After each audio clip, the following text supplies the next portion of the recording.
નમસ્કાર મિત્રો, બુદ્ધિ ભારત ન્યૂઝ ચેનલમાં આપનું હાર્દિક સ્વાગત છે। હું પત્રકાર રાણાભાઈ પારેખી, વાવ, બનાસકાંઠા। દર્શન કરીએ, ભગવાન રામની પ્રતિમાને દર્શન કરી અને પ્રભુ રામની આંખમાં જોઈએ, તે દિવસે તમને જોઈ અને રામ રાજી થાય એવું મતદાન પૂરેપૂરું બધા કરો, એવી તમને બધાને પ્રાર્થના પણ કરું છું।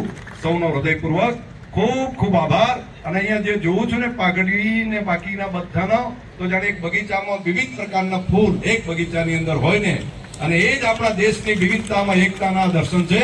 સૌનો હૃદયથી ખૂબ ખૂબ આભાર। સંભાળી લેશો ને બધા? ફરી કહું છું, બસ બસ। હા, એ તમે જાહેરાત જરા કરી દો। એક નિમંત્રણ આપવા માટે પણ તમારે બધાની જવાબદારી થાય છે।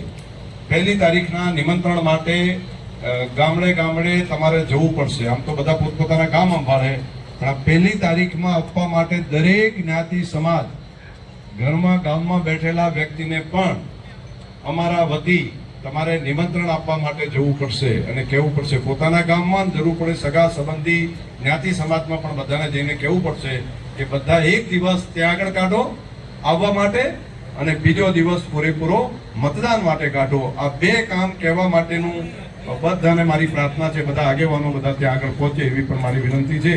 તો આટલી જ વાત કરવાની હતી। ખાસો લાંબો સમય થયો, બીજી લાંબી વાત નહીં કરું। તમારો હૃદયથી આભાર અને તમને ભરોસો આપું છું કે આગામી 5 વર્ષમાં તમારો પ્રેમ અને સ્નેહ છે ને, એનો સવાયો બદલો મહેનત કરીને આપીશ। સતત બધાની વચ્ચે રહીને બધાનું કલ્યાણ થાય, દરેકનું ભલું થાય, એમાં કોઈ કચાશ નહીં રાખા। અને તમે જેટલું કામ કરશો ને એનાથી વધારે કામ કરવાનો મારો પણ ઉત્સાહ વધશે વધશે અને વધશે। આટલી જ વાત, સૌનો હૃદયથી ખૂબ આભાર। બોલો ભારત માતા કી જય, શ્રી રામ, જય જય શ્રી રામ।